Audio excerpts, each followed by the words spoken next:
A very good morning to all of you. Today I'll start with the second video of your chapter Light.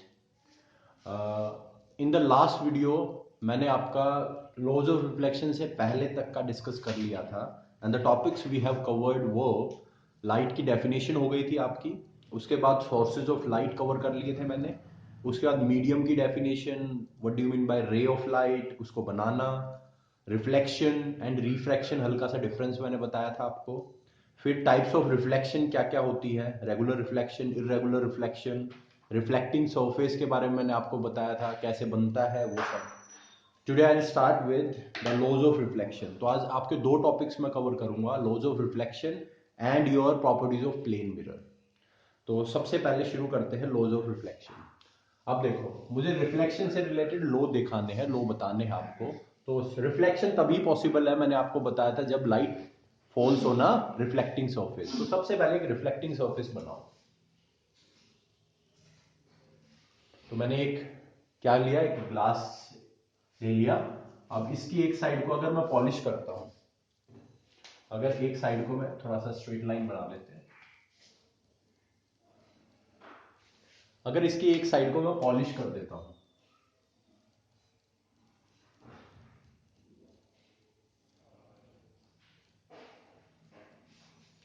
तो ये मेरा क्या कहलाएगा, this will be called polished surface.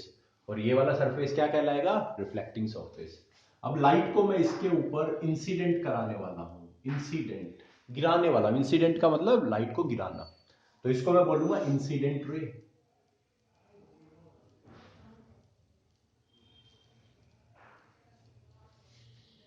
ठीक है। अब जब लाइट को मैंने इसके ऊपर गिराया तो हमें ये चेक करना था लाइट कितना एंगल बनाने लग रही है। तो एंगल हमेशा मेजर होता है आपका नॉर्मल के साथ, तो आपको पहले नॉर्मल बनाना पड़ेगा। लाइट के केस में नॉर्मल के साथ आप एंगल मेजर करोगे। नॉर्मल मतलब परपेंडिकुलर, मैंने सरफेस के ऊपर, रिफ्लेक्टिंग सरफेस के ऊपर एक परपेंडिकुलर बना दिया। ठीक है, डॉटेड में आप इसको दिखा सकते हो। नॉर्मल, नॉर्मल का मतलब परपेंडिकुलर। ठीक है, नॉर्मल मैंने बना दिया। अब इसके बाद रिफ्लेक्टिंग सरफेस है तो लाइट रिफ्लेक्ट होगी, एंड रिफ्लेक्ट होगी सेम मीडियम में, तो it will be reflected in the same medium. इसको बोलूंगा मैं reflected ray.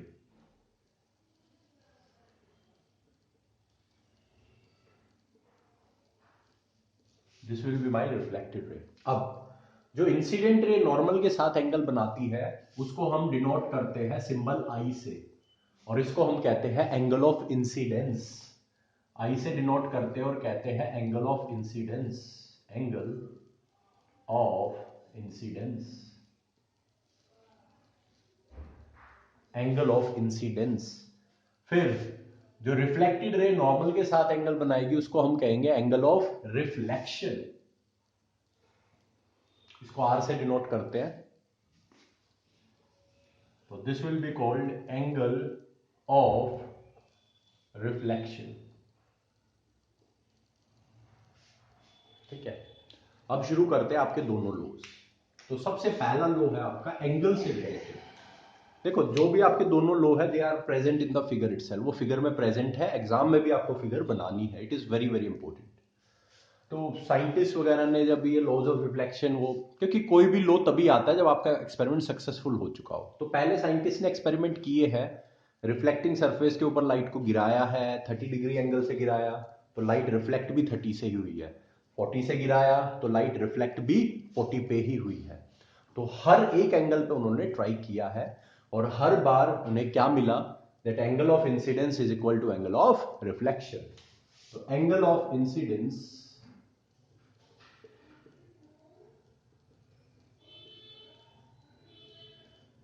is equal to angle of reflection.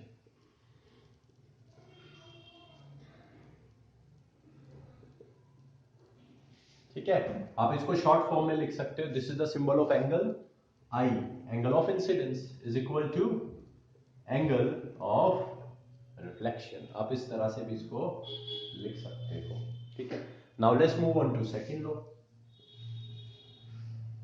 Second law क्या होता है, देखो सबसे पहले आपको प्लेन के बारे में जानना पड़ेगा। मैंने आपको क्लास में भी बताया था प्लेन क्या होता है। प्लेन मतलब एक आपका सरफेस, सरफेस को प्लेन बोलते हैं। जैसे एक पेपर हो गया, it will act as a plane, ठीक है, प्लेन की तरह काम करेगा। इसके पास एक्स एक्सिस है, वाई एक्सिस है, और इसकी जो थिकनेस है वो बिल्कुल ना के बराबर है, बहुत पतला है। तो this paper will act as a plane.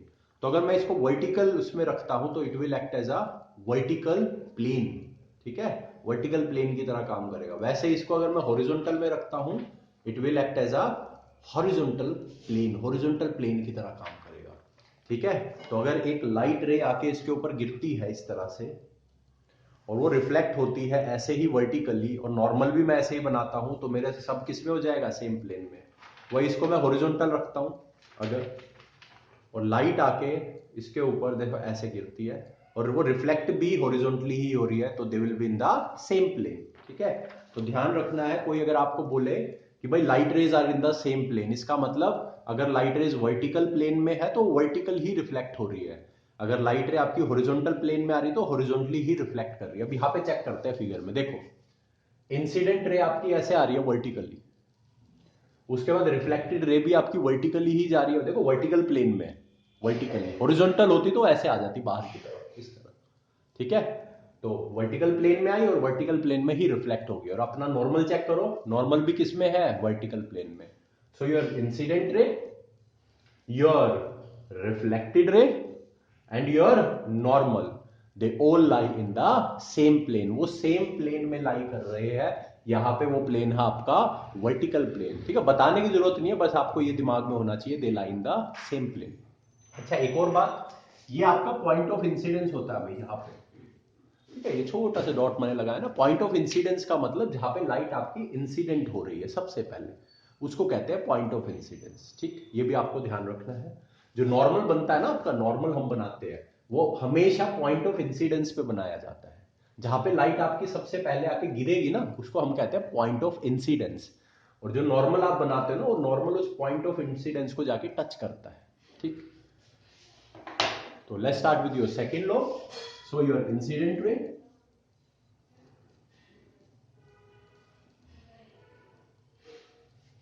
comma your reflected ray,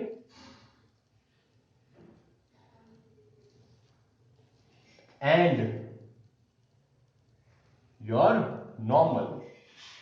और नॉर्मल कहां बना है, पॉइंट ऑफ इंसिडेंस पे, तो वो बात भी मैं बता देता हूं इसमें, थोड़ा सा एक एक्स्ट्रा बात है बट पता होनी चाहिए। नॉर्मल कहां, ब्रैकेट में आप लिख सकते हो एट पॉइंट ऑफ इंसिडेंस,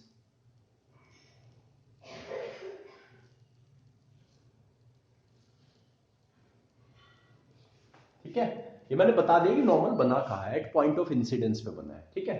तो your incident ray, your reflected ray and your normal all lie in same plane,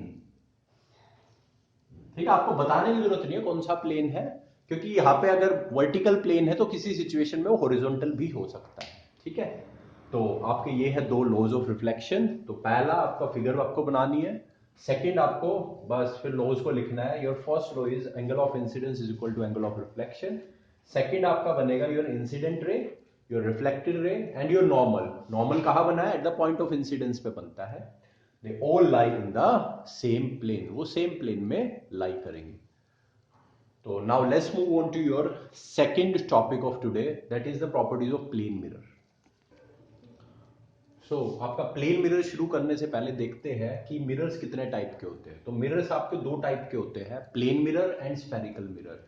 और ये कैसे डिसाइड होगा कौन सा मिरर कौन सा है, it is decided on the basis of your reflecting surface. Reflecting surface की शेप कैसी है उसके बेसिस पे डिसाइड किया जाता है। तो अगर आपकी रिफ्लेक्टिंग सरफेस की शेप स्ट्रेट है मतलब प्लेन है, तो वो कैसा हो मिरर होगा आपका, प्लेन मिरर होगा। जैसे यहां पर इट्स अ स्ट्रेट लाइन, और मैंने क्या किया, इसके एक साइड को पॉलिश किया, तो ये वाली साइड आपकी बन गई रिफ्लेक्टिंग सरफेस, चेक कर सकते हो प्लेन है, तो it's a plane mirror. Plane mirror आपका जो आप घर में मॉर्निंग में यूज करते हो, दैट्स योर प्लेन मिरर, ठीक है। अब स्फेरिकल मिरर क्या होता है, स्फेरिकल मिरर मतलब जिसका रिफ्लेक्टिंग सरफेस स्फेरिकल शेप का होगा। और ये हमारे पास दो तरह के होते हैं, एक होता है कॉनकेव मिरर, दूसरा होता है कॉन्वेक्स मिरर। तो ये बनता है आपका कॉनकेव मिरर, ठीक है, ये सी टाइप हम बनाते हैं, जैसे सी बनाओगे ना, सी बनाते हैं अल्फाबेट, वैसे सी बनाना है इस तरह से। ठीक है, यहां पे इसको पॉलिशिंग करनी है। आप चेक कर सकते हो आपका रिफ्लेक्टिंग सरफेस कैसा बना है, स्फेरिकल शेप। अगर मैं इसको कंप्लीट करूं ना, अगर इसको पूरा कंप्लीट करता हूं फिगर को, तो स्फेरिकल शेप बन जाएगी आपकी। इसलिए कहा जाता है रिफ्लेक्टिंग सरफेस की शेप कैसी है, स्फेरिकल है आपकी। ठीक है, अब इसमें जो रिफ्लेक्टिंग सरफेस होता है ना, वो आपका अंदर की तरफ कर्व होता है। देखो अंदर की तरफ कर्व है, अंदर की तरफ। ठीक है, अंदर की तरफ है। So this your concave mirror. अब कॉन्वेक्स मिरर, कॉन्वेक्स मिरर में आपका रिफ्लेक्टिंग सरफेस कर्व्ड होता है बाहर की तरफ। देखो बाहर की तरफ कर्व है, कॉन्केव में अंदर की तरफ था और इसमें बाहर की तरफ है। ठीक है, इसमें पॉलिशिंग आपकी इस तरफ होती है। ठीक, तो ये आप 2-3 बार अपने हाथ से बनाओगे तो you will be used to it. तो डिफरेंस याद रखना है, स्फेरिकल मिरर दो तरह का है, कॉन्केव एंड कॉन्वेक्स है। और स्फेरिकल मिरर्स होते कौन से मिरर है, जिनका आपका रिफ्लेक्टिंग सरफेस स्फेरिकल होता है। तो रिफ्लेक्टिंग सरफेस आपका स्फेरिकल शेप का होता है। दो टाइप के बनते हैं, कॉन्केव एंड कॉन्वेक्स। कॉन्केव के केस में spherical reflecting surface is curved inward, अंदर की तरफ कर्व्ड होता है। कॉन्वेक्स में your reflecting surface is curved outward. अब आपका लेते हैं topic properties of plane mirror. ठीक है, now let's start with your properties of plane mirror. तो प्लेन मिरर मैंने आपको बताया था ऐसा मिरर जिसका रिफ्लेक्टिंग सरफेस स्ट्रेट लाइन होगा, मतलब प्लेन होगा। इसमें मैंने सबसे पहले क्या बताया, यहाँ पे एक एल बनाया है, एल। ये एल आपका ऑब्जेक्ट का काम करेगा। एंड दिस रेड कलर में जो बनाया, this will be your image. ये आपकी इमेज है जो मिरर के अंदर आपको दिखती है। ठीक है, प्लेन मिरर जैसे आप मॉर्निंग में यूज करते हो, तो आप उसके आगे जब खड़े होते हो तो आप ऑब्जेक्ट हो, और उसके अंदर जो इमेज बन रही है that will be your image. जो आपकी रिफ्लेक्शन है वो आपकी इमेज है। ठीक है, अब ध्यान से चेक करो, जो आपका ऑब्जेक्ट का डिस्टेंस है वो इमेज डिस्टेंस के इक्वल है। दूसरी चीज आपको ऑब्जर्व होगी यहाँ पे, जो आपका ऑब्जेक्ट का साइज है, देखो एग्जैक्टली इक्वल है इमेज साइज के।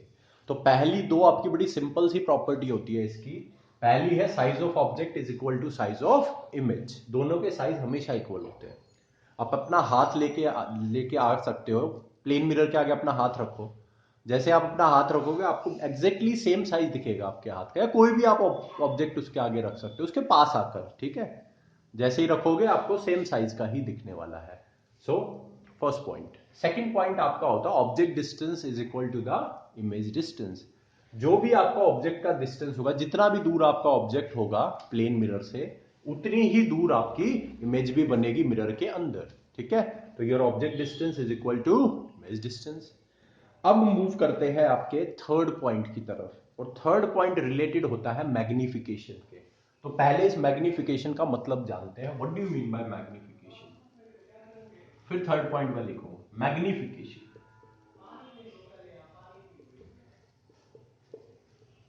तो मैग्निफिकेशन को डिनोट करते हैं स्मॉल m के साथ, और ये मैग्निफिकेशन होता है आपका रेशियो। किसका रेशियो होता है, ये रेशियो होता है height of image and height of object. अब हमेशा जो भी मैग्निफिकेशन है, किसी भी चीज को कंपैरिजन करते हो हमेशा ओरिजिनल के साथ करना चाहिए, और यहाँ पे ओरिजिनल आपका ऑब्जेक्ट है, इमेज तो बाद में बनी है। तो रेशियो किसकी बनेगा, height of image to the height of object. ठीक है, एच आई का मतलब height of image, H O का मतलब हाइट ऑफ ऑब्जेक्ट। याद रखना है, इमेज आपकी न्यूमरेटर में होगी, हाइट ऑफ ऑब्जेक्ट आपका डिनोमिनेटर में होगा, क्योंकि हमें ऑब्जेक्ट के साथ कंपैरिजन करना होता है कि भाई कितनी मैग्नीफाइड इमेज आपकी बनेगी। तो मैग्निफिकेशन का मतलब ratio of height of image to the height of object. अब यहां पे चेक करते हैं, देखो हमारी जो हाइट है ऑब्जेक्ट की, वो इमेज हाइट के एग्जैक्टली इक्वल है तुम्हारी। तो इक्वल है, तो अगर हाइट ऑफ इमेज तुम्हारी हाइट ऑफ ऑब्जेक्ट के इक्वल होगी, तो अगर आप कैंसिल करोगे इनको तो आंसर क्या आएगा आपका, 1 आने वाला है। आंसर 1 ही तो आएगा। अगर हाइट ऑफ ऑब्जेक्ट आपकी 2 सेंटीमीटर है, तो हाइट ऑफ इमेज भी 2 सेंटीमीटर होगी, and 2 centimetre divide by 2 centimetre will be 1। अब बात आती है ये 1 जो होगा +1 होगा या -1 होगा, वो भी तो डिसाइड करना है। तो वो डिसाइड होता है साइन कन्वेंशन से, और वो मैं बताने जा रहा हूं आपको इजीली समझ आएगा बिकॉज आपको ग्राफ की नॉलेज है। ये आपका कार्टेशियन कोऑर्डिनेट ग्राफ्स में जो आप यूज करते हो, ओरिजिन आपका, अब ओरिजिन के राइट में जो भी डिस्टेंसेस होते हैं वो पॉजिटिव होते हैं, लेफ्ट में नेगेटिव। ऊपर की तरफ पॉजिटिव, नीचे की तरफ नेगेटिव होते हैं, ठीक है। अब ध्यान से चेक करो, ऑब्जेक्ट की हाइट ऊपर की तरफ है, ऊपर हाइट ऊपर है, देखो तो हाइट कैसी होगी, पॉजिटिव होगी, ठीक है, ऑब्जेक्ट की। इमेज चेक करो, इमेज भी देखो हाइट ऊपर की तरफ है और ऊपर की तरफ डिस्टेंस कैसा है, पॉजिटिव, तो हाइट ऑफ इमेज भी positive, and positive divide by positive is positive. तो आपकी magnification in case of plane mirror क्या कहलाती है, +1 कहलाती है, याद रखना है, ठीक है। तो आपका थर्ड पॉइंट अब मैं लिखने जा रहा हूं, वो इस मैग्निफिकेशन से रिलेटेड है। सो द मैग्निफिकेशन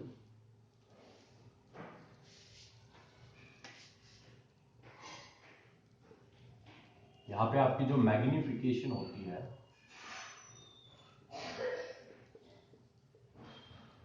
जो कि स्मॉल m के इक्वल है, जो कि होती है hi, height of image divided by height of object, वो किसके इक्वल होगी, +1 के इक्वल होगी, ठीक है। ये आपका थर्ड पॉइंट। तो बड़े सिंपल से 3 पॉइंट अभी तक कवर किए हैं। Now let's move on to your fourth point. और फोर्थ पॉइंट आपका कनेक्टेड है कुछ वर्ड्स से, ठीक है।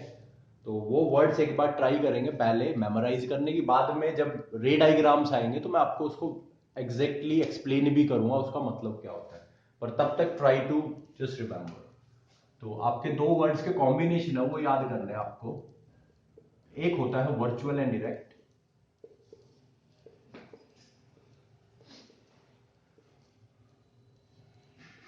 और दूसरा होता है आपका रियल एंड इन्वर्टेड। एक है वर्चुअल एंड इरेक्ट, दूसरा होता है रियल एंड इन्वर्टेड। अब इसको याद कैसे करेंगे, देखो पहले तो इसका मतलब देखो, इरेक्ट का मतलब होता है सीधा, सीधा मतलब ऊपर की तरफ, ठीक है। जैसे अभी right now I am standing in front of you, तो मैं कैसा हूं, इरेक्ट हूं। इन्वर्टेड का मतलब होता है उल्टा, अगर वहीं पे कोई अपने पैर ऊपर कर ले, सिर नीचे हो, तो वो इन्वर्टेड होगा, उल्टा होगा, ठीक है। अब इरेक्ट के साथ जो वर्ड आता है वो आता है वर्चुअल, इन्वर्टेड के साथ जो कॉम्बिनेशन होता है वर्ड का वो होता है रियल, ठीक है। ये आपको याद करने, अब याद करने का एक तरीका छोटा सा अपनी लाइफ से रिलेटेड लेते हैं। जो आपकी मूवीज होती है उसमें आपके हीरो वगैरह होते हैं, वो बड़े सीधे साधे दिखाए होते हैं। तो आपकी मूवीज क्या होती है, वर्चुअल वर्ल्ड होता है, वो असली का नहीं होता। तो वर्चुअल वर्ल्ड में हर कोई कैसा दिखता है, सीधा साधा दिखता है, हीरो भी सीधा साधा दिखता है। But in real life that hero can be inverted, वो उल्टा भी हो सकता है, ठीक है। जरूरी थोड़ी है एक हीरो जो मूवी में अच्छा है वो रियल लाइफ में भी अच्छा हो, वो उल्टा भी हो सकता है। तो virtual and erect, real and inverted. ये वर्चुअल और रियल का जो एग्जैक्ट मीनिंग है जब रे डायग्राम आएंगे तब क्लियर होगा। तब तक ये वर्ड कॉम्बिनेशन याद रखो आप, कि आपको एक बार याद हो जाए दिमाग में, उसके बाद जब असली मतलब आएगा तब आपको ऑलरेडी ये वैसे भी याद हो गए, बस मीनिंग क्लियर हो जाएगा तब इसका, ठीक है। तब तक इसको ट्राई करो, आपको याद हो जाए इस तरीके से, ठीक है। ये रे डायग्राम में आपको क्लियर हो जाएगा, ठीक। तो आपका यहां पे चेक करो एक बार, जो इमेज आपकी फॉर्म हो रही है, इमेज देखो वो ऊपर की तरफ है, सीधी है, सीधी है मतलब ऊपर है, इरेक्ट है, और उसके साथ वर्ड कॉम्बिनेशन क्या है, वर्चुअल। तो आपकी जो इमेज फॉर्म हो रही है that will be virtual and erect, वो होगी वर्चुअल एंड इरेक्ट। तो इमेजेस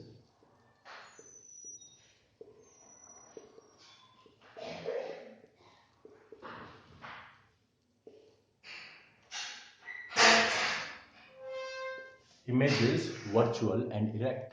अब बढ़ते हैं आपके लास्ट एंड फाइनल पॉइंट की तरफ, और उससे पहले एक चीज आपको सीखनी पड़ेगी, और ये इंपॉर्टेंट भी है, इसको हम कहते हैं लेटरल इन्वर्जन। ये एग्जाम में पूछा भी जा चुका है, 1 मार्क में definition, lateral inversion. What is the meaning of lateral inversion, देखो लेटरल इन्वर्जन, इन्वर्जन मतलब उल्टा हो जाना, लेटरल का मतलब होता है साइडवेज। जब आप मिरर के आगे मॉर्निंग में खड़े होते हो, अगर if you raise your right hand, तो मिरर में ऐसा लगेगा कि इमेज है वो अपना लेफ्ट हैंड ऊपर उठा रही है। अगर आप अपना लेफ्ट हैंड ऊपर उठाओगे, it will seem like that mirror जो इमेज है आपकी, इट इज वो आपका राइट हैंड ऊपर उठाने लग रही है।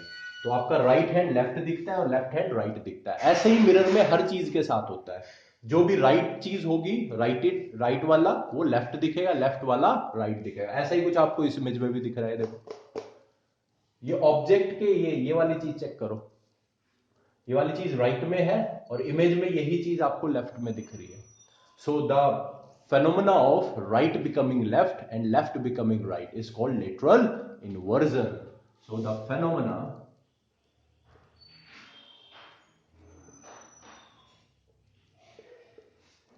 of right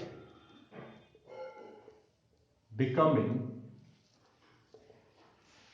left and left becoming right. और किस में दिखता है ये? In a mirror.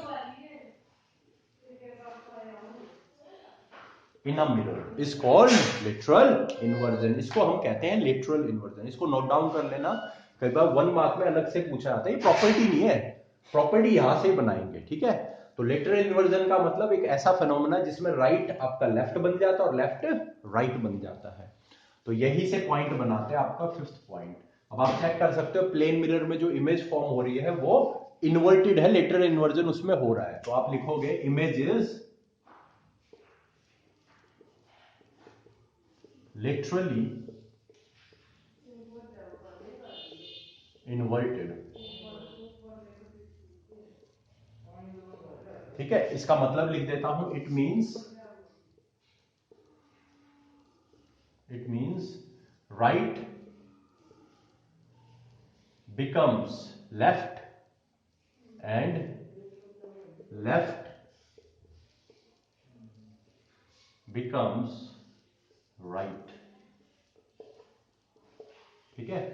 तो जो राइट में चीज होगी वो लेफ्ट में दिखेगी आपको और जो लेफ्ट में होगी वो आपको राइट में दिखेगी. ठीक है. बाकी चीजें चेंज नहीं होती है. लेटरली होता है मतलब साइडवेज. ठीक है. अगर आप मिरर के आगे खड़े होगे सीधे तो आपको हेड तो अपना ऊपर ही दिखेगा, बट जो आपके हैंड्स है ये आपके साइडवेज होते हैं, साइड में होते हैं. तो जो आपके हाथ है राइट वाला लेफ्ट में दिखेगा, लेफ्ट वाला राइट में दिखेगा. That is called lateral inversion. तो आपकी इमेज लेटरली इन्वर्टेड होती है. It means right becomes left and left becomes right. तो ये था आपका आज का सेकंड टॉपिक, अपना लास्ट टॉपिक. तो एक बार जल्दी से इसको रिकैप करते हैं. 5 पॉइंट्स मैंने पढ़ाए आपको. ये पॉइंट्स याद होने चाहिए. यहां से क्वेश्चन बनते हैं.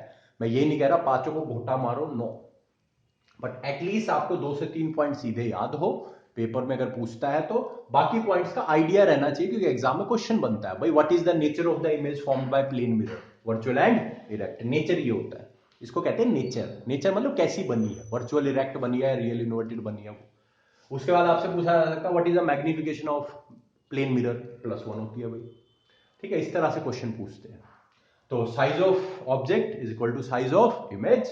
ऑब्जेक्ट डिस्टेंस किसके इक्वल? इमेज डिस्टेंस के इक्वल. मैग्निफिकेशन +1 होती है. इमेज वर्चुअल एंड इरेक्ट होती है. उसके बाद इमेज आपकी लिटरली इन्वर्टेड होती है. It means right becomes left and left becomes right. तो आपका ये था आज का last topic. In next class I will be taking your spherical mirrors लूंगा. कॉन्वेक्स मिरर, कॉनकेव मिरर, उसको डिटेल में अच्छे से लेंगे कल. अभी तो आज जस्ट बेसिक आइडिया दिया था. डिटेल में will take it in the next class. Till then bye, take care and keep revising.